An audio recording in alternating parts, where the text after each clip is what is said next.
I'm here at the old Greenwood Cemetery in Weatherford, Texas. And I'm here to see the grave of Oliver Loving of the Goodnight Loving Cattle Drive. And I know he's in here somewhere, so I'm gonna walk and see if I can't find him. While I'm walking, I'm going to tell you a little bit of history about Loving. On September the 25th, 1867, the pioneer and cattleman Oliver Loving dies from gangrene poisoning in Fort Sumner, New Mexico. A few weeks before, Loving had been trapped by, it says 500 Comanche braves along the Pecos River. Now, I'm not sure if that's an exact number. I don't know who would have counted them, but that's what they estimated anyway. He was shot in the arm and the side. Loving managed to escape and reach Fort Sumner. And though the wounds were not fatal, Loving soon developed gangrene in his arm, a common infection in the days before antibiotics. Sometimes referred to as the Dean of the Trail Drivers, Loving had been braving the Comanche territory along the Pecos in order to make his second pioneering drive of cattle from Texas to Denver. In the 1860s, the Texas cattle herds were booming, but as long as the cattle were in Texas, they were essentially worthless. To make money, they had to be moved over thousands of miles to the big cities where Americans were becoming increasingly fond of good, fresh Western beef. I was told now to overcome this challenge, a number of Texans pioneered the technique known as the long drive, hiring cowboys to take massive cattle herds overland to the first cattle towns like Wichita and Dodge City, where they could be loaded on trains for the east. Along with his partner, Charles Goodnight, Loving tried a brilliant alternative approach. Goodnight and Loving proposed to drive a herd of cattle directly to the growing population centers of New Mexico and Colorado, where they could avoid the middleman and earn higher prices per head. The result was the Goodnight Loving Trail, a 700-mile route through West Texas and New Mexico that eventually brought the cattle into the booming mining ranges of Colorado. During the course of their first and long drive in 1866, they lost more than 400 head of cattle, mainly due to dehydration and drowning. But the 1,600 cattle that survived the trip bought good prices, and when Goodnight headed back to Texas, his mule carried $12,000 in gold. Encouraged, the two men were preparing to follow the same route the next year when Loving's fatal encounter with the Comanche ended the partnership.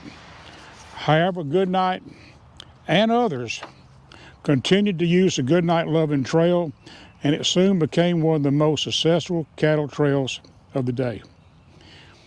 After Loving's death, Goodnight arranged for his body to be returned to his homeland in Weatherford, Texas. And I think this is him right over here to my left. Let me go around this tree. And yes, here he is right here. And I'll read to you what is on his... No, I'm just gonna let you read it. Let me just get close enough, and when it comes time, just pause your YouTube channel and read it. But this is it. It's like his headstone was broken at one time but was repaired. So I guess it looks like to me that's the original headstone of him, and he must have been a Mason because it's got the Masonic emblem on it. So anyway, this is the grave of Oliver Loving. Now, Megan Willome, a friend of mine from Fredericksburg, Texas, has studied this for years, I think since she was a teenager, about the Goodnight Loving Trail and the book Lonesome Dove, and then of course the movie. But I want you to listen. She's compared the movie to Oliver Loving. It's very interesting. Here she is. Love's a curious thing. Gus McCrea. No one names their kid Augustus anymore, although we do have a few older gentlemen by that name here in Fredericksburg. I'm not sure I'd want to name my child after Gus, but he sure gets all the best lines. But yesterday's gone on down the river and you can't get it back.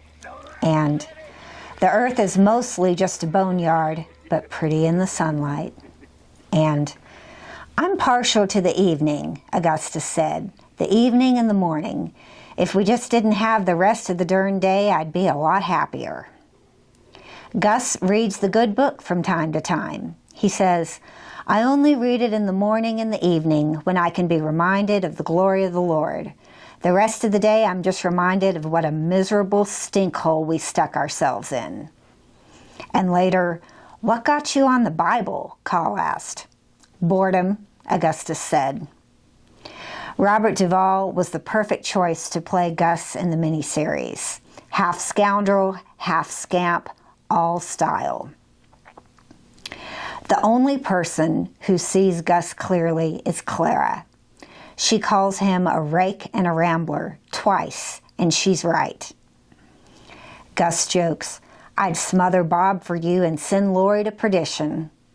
Clara sighed, and her anger wore out with a sigh. That's the effect Gus has on people.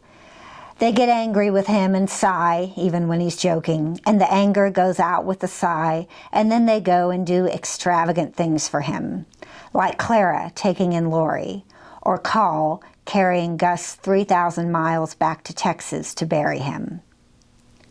Gus is the true man of vision, not Call. He certainly has better actual eyesight, a point made many times when it comes to spotting Indians. But more importantly, he knows his friend better than his friend knows himself. Ultimately, we love Gus because he's human, which means he's the opposite of Call. Gus is a warts and all kind of guy. He knows he's flawed, so he doesn't judge flaws in others unless they refuse to admit them, like Call. Gus says some things to his friend that hit the bullseye as surely as if Gus were shooting his gun. His words and his bullets have pinpoint accuracy. The best thing he ever says, though, in my opinion, he says to Lori, who's worried about meeting a fine lady like Clara. She may know what I am, though, Lorena said.